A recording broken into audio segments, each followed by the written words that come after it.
Hindi ka nagkulang, naubos ka lang.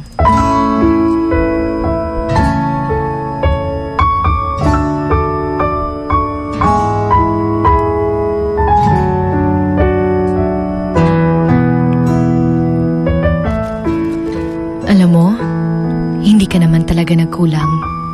In fact, you have sacrificed a lot. Kaya ka nasaktan kasi lahat binigay mo at you didn't get anything in return. Hindi ka nagkulang. Sumobra ka pa nga. Nagmahal ka lang at lahat-lahat pinaramdam mo sa kanya. Totoo yung pagmamahal na pinakita at pinaramdam mo. Ginawa mo yung part mo. Sadyang hindi lang siya nakontento. Hindi ka nagkulang. Hinanap niya lang sa iba yung mga bagay na hindi mo maibigay sa kanya. Hinanap niya yung saya sa iba nung mga panahon pang kinailangan mo siya. Hindi ka nagkulang. Hindi niya lang nakita yung mga nagawa mo para sa inyong dalawa. Hindi niya nakita yung sakripisyo mo para sa relasyon niyo. Hindi ka nagkulang. Sadyang napagod ka lang.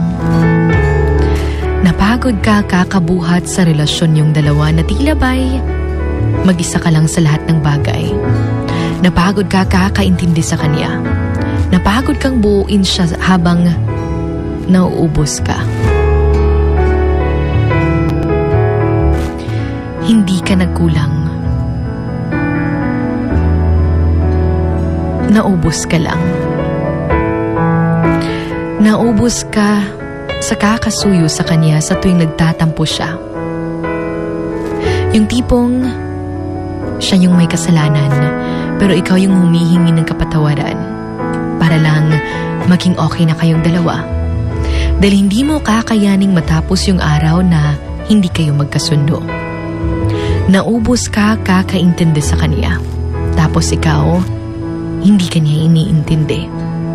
Hindi nagmamatter sa kanya yung nararamdaman mo. Yung wala lang para sa kanya kapag nasasaktan ka.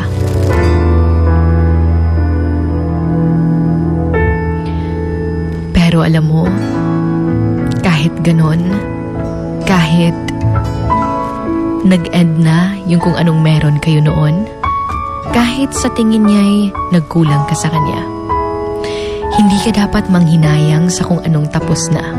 Dahil alam mo naman na hindi ka talaga nagkulang.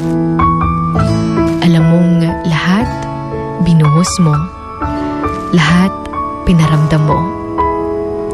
Genuine yung love na binigay mo. Sadyang kinailangan mo lang talagang bumitaw sa mga panahong yun. Dahil yun lang yung nakikita mong nararapat mong gawin para mag-grow kayong dalawa sa iba't ibang path na tinatahak nyo. Pero kahit ganun man yung nangyayari, dapat marunong kang magpatawad. You choose to forgive. Because forgiveness allows both of you to heal and move forward together.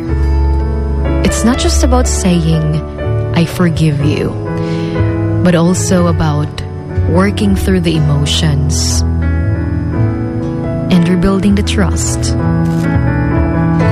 Also, you must understand that forgiveness is a choice.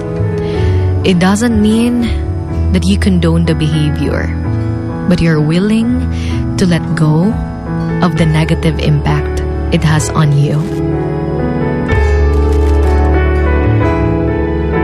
Remember that to forgive is to set a prisoner free and discover that the prisoner was actually you.